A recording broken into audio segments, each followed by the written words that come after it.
রাজনৈতিক পরিবেশে এক দুর্লভ ব্যক্তিত্ব মাওলানা মুহাম্মদ মামুনুল হক। একদিকে দীর্ঘ ৩১ বছর বুখারী শরীফের মুহাদ্দিস, অন্যদিকে বিশ্ববিদ্যালয়ের ইকোনমিক্সের শিক্ষক। আধুনিক ও দ্বীনি শিক্ষার এমন শ্রেষ্ঠত্ব তাকে নিয়ে গেছে অনন্য উচ্চতায়। এই পাণ্ডিত্য ও সমৃদ্ধ পারিবারিক ঐতিহ্যই তাকে দান করেছে অদম্য সাহস এবং যে কাউকে মেধার লড়াইয়ে চ্যালেঞ্জ করার সক্ষমতা। জ্ঞান, রাজনৈতিক দক্ষতা ও আপোষহীন চারিত্রিক দৃঢ়তাই তাকে করে তুলেছে শোষকের আতঙ্ক এবং ইনসাফকামী মানুষের প্রিয় নেতা। মুসলিম প্রধান এই বাংলাদেশে মেধা, যোগ্যতা ও সততার সমন্বয়ে তিনি এক অপ্রতিরোধ্য আদর্শিক নাম। So let me take you back to 1973, যেখানে ঢাকায় এক অনন্য ইলমি ও বিপ্লবী ঐতিহ্যে জন্ম নেন মাওলানা মুহাম্মদ মামুনুল হক।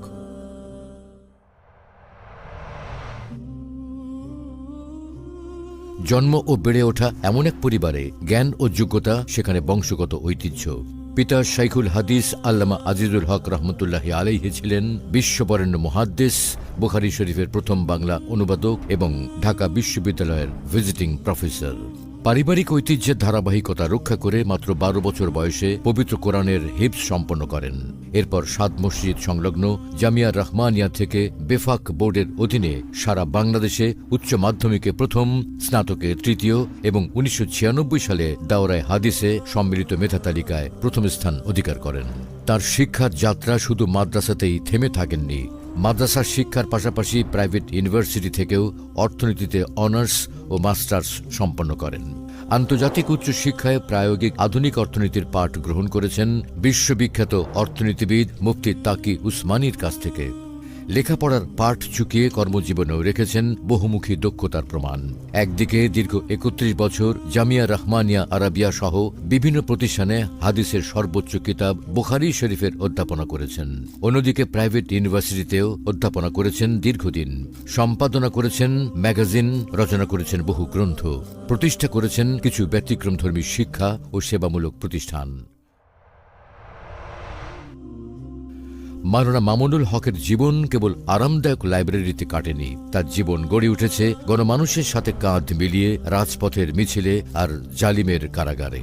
রাজনীতির হাতে খড়ি হয় বাবার হাতে।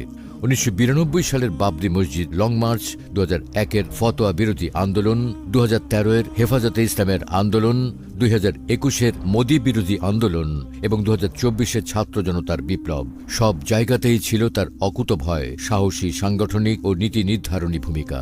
আপোষহীনতার দায়ে ২০১৩ এবং ২০২১ থেকে ২৪-এ তাকে কারাভোগ করতে হয়। বাবরি মসজিদ ভাঙার প্রতিবাদে বাবরি মসজিদ প্রতিষ্ঠা, রাজপথে বুখারীর দর্স, ২০২৪-এ ছাত্র জনতার বিপ্লবে লাশ নিয়ে মিছিলের ঘোষণা, এসব সাম্প্রতিক কর্মসূচি তার রাজনৈতিক বিচক্ষণতা ও প্রভাবের উদাহরণ। বর্তমানে তিনি দায়িত্ব পালন করছেন বাংলাদেশ খেলাফত মজলিসের আমির হিসেবে এবং ২০২০ সাল থেকে হেফাজতে ইসলাম বাংলাদেশের যুগ্ম মহাসচিব হিসেবে দায়িত্ব পালন করছেন। অধ্যাপনা ও রাজনীতির পাশাপাশি তিনি একজন দরদী সমাজসেবক। রোহিঙ্গা সংকট থেকে শুরু করে ভয়াবহ বন্যায় আর্তমানবতার সেবায় তিনি সবসময় অগ্রণী। শাপলা স্মৃতি সংসদ প্রতিষ্ঠার মাধ্যমে শহীদ পরিবারগুলোর পাশে দাঁড়িয়েছেন দায়িত্বশীল অভিভাবকের মতো। ধর্ম, বর্ণ নির্বিশেষে ইনসাফ ভিত্তিক সমাজ প্রতিষ্ঠায় তার লক্ষ্য। মোহাম্মদপুরের মাটি ও মানুষের সাথে বেড়ে ওঠা আধিপত্যবাদ বিরোধী সুযোগ্য ও আপোষহীন এই নেতা জাতীয় সংসদ নির্বাচনে প্রতিদ্বন্দ্বিতা করছেন ঢাকা ১৩ আসন থেকে। জনমানুষের নেতা আপনার দুয়ারে। সন্ত্রাস আর চাঁদাবাজি মুক্ত ইনসাফপূর্ণ মোহাম্মদপুর গড়ার সিদ্ধান্ত নেওয়ার সময় এখন আপনার।